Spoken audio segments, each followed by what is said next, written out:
نحمدہ و نصلی علی رسولہ الکریم، اما بعد۔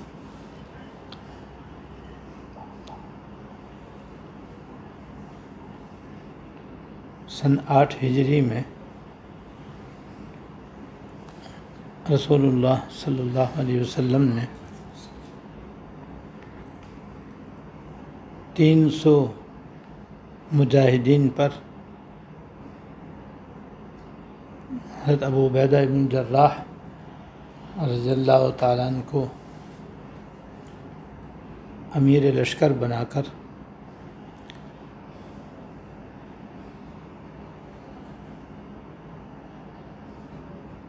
سمندر کی طرف جہاد کے لیے روانہ کیا۔ سمندر کے کنارے ایک کافروں قبیلہ آباد تھا، اس قبیلے پر حملہ کرنا مقصود تھا، اور آپ نے کچھ کھجوروں کی ایک تھیلی بھی حضرت ابو عبیدہ رضی اللہ تعالیٰ عنہ کے حوالے کر دی۔ حضرت ابو عبیدہ رضی اللہ تعالیٰ عنہ اس تھیلی میں سے کھجوریں نکال کے صحابہ کرام کو بانٹتے رہے۔ 10-15 دن وہ چلی پہ ختم ہو گئی۔ پھر اس کے بعد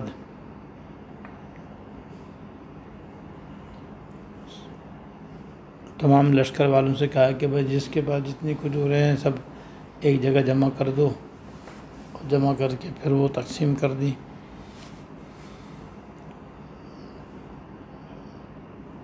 نوبت یہاں تک آ گئی کہ پہلے ایک مٹھی کھجوروں کی روزانہ ملتی تھی، پھر چند کھجوریں ملنے لگیں، آخر میں روزانہ صرف ایک کھجور ملتی تھی۔ موضوعی کو دوپہر کے وقت چوس لیتے اور پانی پی لیتے، یہی شام کا بھی کھانا ہوتا۔ جبکہ جہاد میں ہیں، وہاں طاقت و قوت کی بھی ضرورت ہے، سفر میں بھی آدمی کو بعض دفعہ بھوک زیادہ لگتی ہے مشقت کی وجہ سے، لیکن صحابہ کرام تھے کہ بڑے صبر و ہمت سے کام لے رہے تھے۔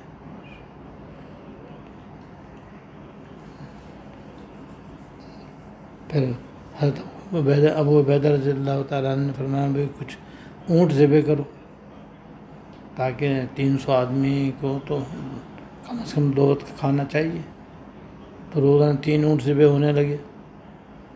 اب زیادہ اونٹ بھی ذبح نہیں کر سکتے تھے کہ پھر واپس کیسے ہوں گے، کیونکہ اونٹ ہی سفر کی سواری تھی۔ انہوں نے منع کر دیا کہ اب اونٹ ذبح مت کرو۔ اب اونٹ ذبح ہونے ہی بند ہو گئے، کھجور ملنا ہی بند ہو گئی۔ اب فاقے پر فاقے آنے لگے تو صحابہ کرام نے درختوں کے پتے جھاڑ کر اور بھگو کر کے پھر وہ کھانے شروع کیے، جس سے ان کے کلے بھی زخمی ہو گئے، منہ بھی زخمی ہو گیا۔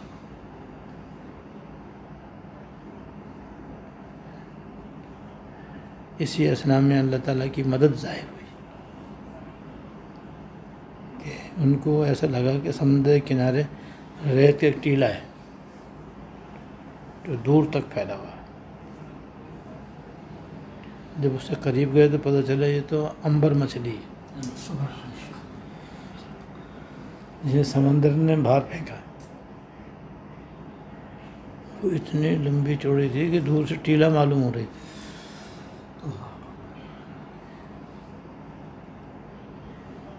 تو صحابہ کرام کی تو جان میں جان آ گئی، اور اللہ تعالیٰ نے غیب سے ان کی روزی کا انتظام فرما دیا۔ تو ایک قول کے مطابق 1 مہینے تک صحابہ کرام اس کا گوشت کھاتے ہیں۔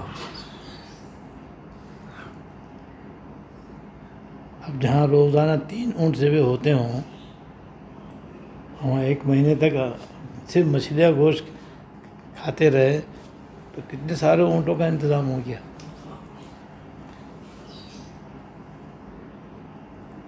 اور وہ اتنی بڑی تھی مچھلی کہ ایک مرتبہ اس کی جو بیچ کا کانٹا تھا نا، کنگھی کے دائیں بھی کانٹے ہوتے ہیں، بائیں بھی کانٹے ہوتے ہیں، ایک کانٹا انہوں نے توڑا تو وہ ایک موٹی پسلی کی طرح تھا، ایک موٹی پسلی کی طرح تھا وہ کانٹا۔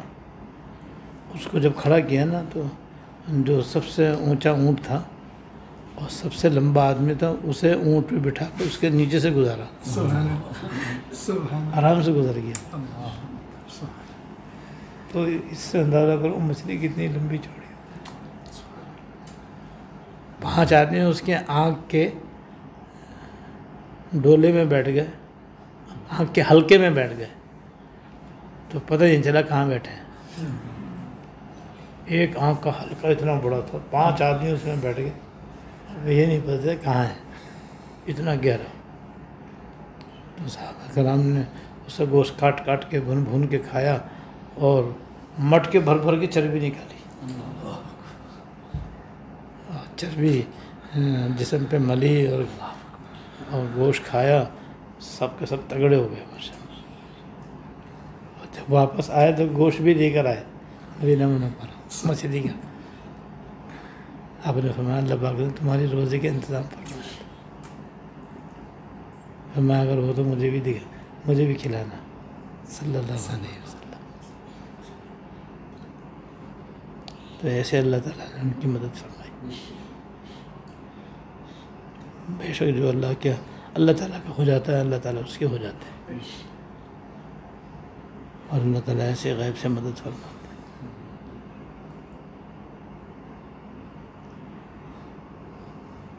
تو اس واقعے میں ہمارے لیے یہ سبق ہے کہ آدمی خوشی میں ہو یا غمی میں، تنگ دستی میں ہو، فقر و فاقے میں ہو یا خوشحالی میں، اللہ تعالیٰ کا تابعدار بن کے رہے، فرما بردار بن کے رہے، اللہ تعالیٰ کی نافرمانی سے بچتا رہے، تو پھر ہر موقع پر اللہ تعالیٰ کی مدد ہوتی، اور آڑے وقت میں بھی اللہ تعالیٰ ایسی غیب سے مدد فرماتے ہیں کہ انسان کی عقل حیران رہ جاتی ہے۔ اللہ تعالیٰ ہم سب کو عمل کی توفیق عطا فرمائے۔